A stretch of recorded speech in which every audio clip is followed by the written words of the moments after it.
Good morning student. Today I will continue exercise number 4 question number D. Question number D में कुछ students को problem थी question में कि उसका क्वेश्चन राइट क्वेश्चन इसमें 80 कैसे आएगा.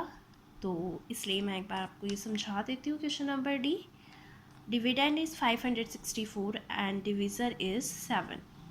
अब हम स्टार्ट करते हैं इसको करना. इसमें हम स्टार्टिंग डिजिट देखेंगे 5 है, स्मॉलर है. अगर स्टार्टिंग का डिविडेंड का स्टार्टिंग नंबर स्मॉलर होता है तो हम दोनों डिजिट का यूज़ करते हैं, क्योंकि 7 1 7 भी पॉसिबल नहीं होगा. 5 में से 7 आप माइनस नहीं कर पाएंगे. तो 7 8 56. तो यहाँ पे क्या आएगा, माइनस करने पर 00. अब हम यहाँ number bring down the number 4.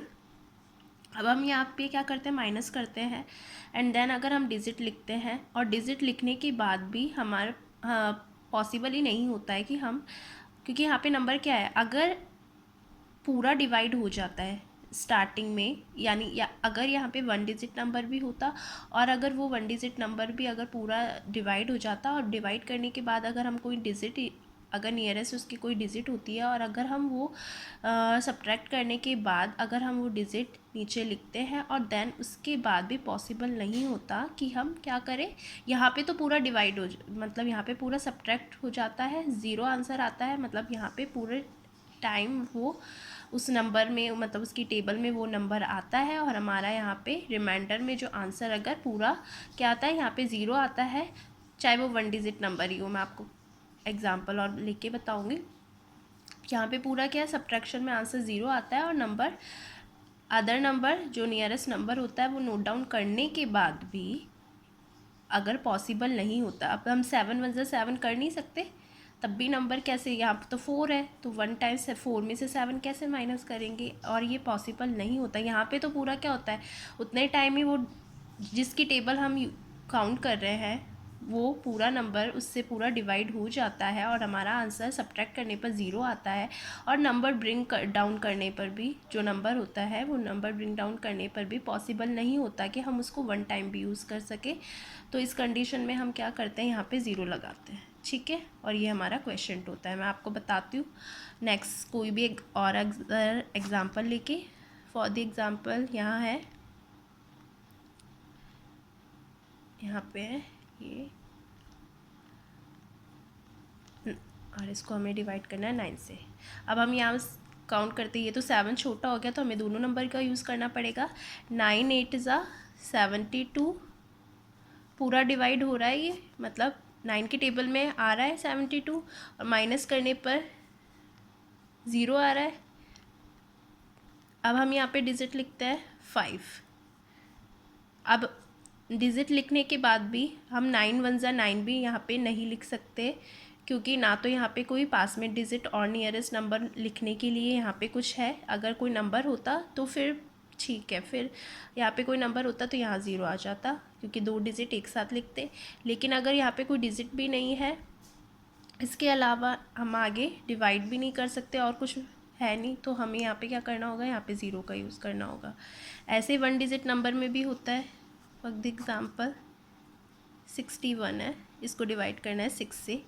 6 1 6, पूरा हो गया. यहाँ पे 6 1 6, 0 आया. तो इसका मतलब ये नहीं इसका क्वेश्चन 1 होगा. इसमें क्या होगा, अब हम यहाँ पे डिजिट लिखते हैं नीचे. हमारे यहाँ पे पूरा हो गया 6 1 6 और हमने नीचे लिखी डिजिट 1.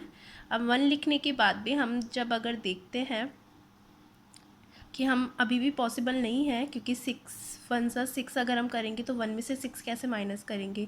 तो ऐसी कंडीशन में जब यहाँ पे पूरा उस टेबल में वो नंबर आ जाता है और नंबर यहाँ पे लिखने के बाद भी हम पॉसिबल नहीं होता कि हम और टेबल आगे काउंट कर सके, तो हम इस कंडीशन में यहाँ 0 लगाते हैं. और अगर आपको फिर भी कन्फ्यूज़न हो तो हमेशा आप क्या करो, डिवीज़र और क्वेश्चन को मल्टीप्लाई करके देखो. अगर यहाँ पे क्वेश्चन 8 ही होता तो 8 7 56, ठीक है. 56 में अगर 4 प्लस करते तो 54, क्योंकि चेक करने के लिए भी आपको चेक करके भी देखना होता है. तो 54 तो डिविडेंड नहीं है. यहाँ पे देखो, अगर आप सिर्फ 8 करते, 9 8 72 और 5 रिमाइंडर आप प्लस कर देते तो 72 और 5 तो 77 होता। तो आपको ध्यान रखना है, अगर कोई भी 1 डिजिट नंबर हो चाहे 2 डिजिट नंबर, अगर पूरा डिवाइड हो जाता है यहाँ पे और उसके बाद डिजिट लिखने के बाद भी पॉसिबल नहीं होता कि आप आगे और उसको कंटिन्यू कर सको, तो इस कंडीशन में एंड में आपको 0 लगाना है। ठीक है, next question second, find in the blanks. यहाँ पे आपको डिवाइड एकदम एज इट इज़ करना जैसे हम करते हैं। 4 2 बस कुछ मिसिंग है, उसको हमें डिजिट्स को लिखना है। 4 2 क्या होता है, 4 को 2 से मल्टीप्लाई करते हैं ना, यहाँ पे 4 2 होता है 8।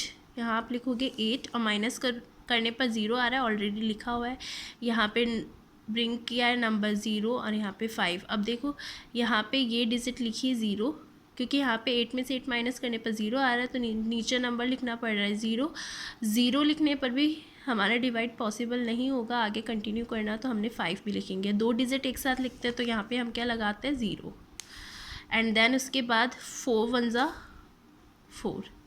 ठीक है, इस तरीके से। तो जैसे हम डिवाइड करते हैं वैसे ही करना है इसमें। 5 की टेबल में देखो, 5 की टेबल में 35 कितने टाइम्स आया होगा, 5 7 ज़ा, तो यहाँ आएगा 7 टाइम 35। 7 में से 5 माइनस किया 2, यहाँ पे bring down the number 5 and then उसके बाद काउंट द टेबल ऑफ 5। 5 5 ज़ा क्या आया होगा 25, माइनस करने पर 0। इसी तरीके से आपको क्वेश्चन सी करना है। So each student do question number A B C in your book. Thank you.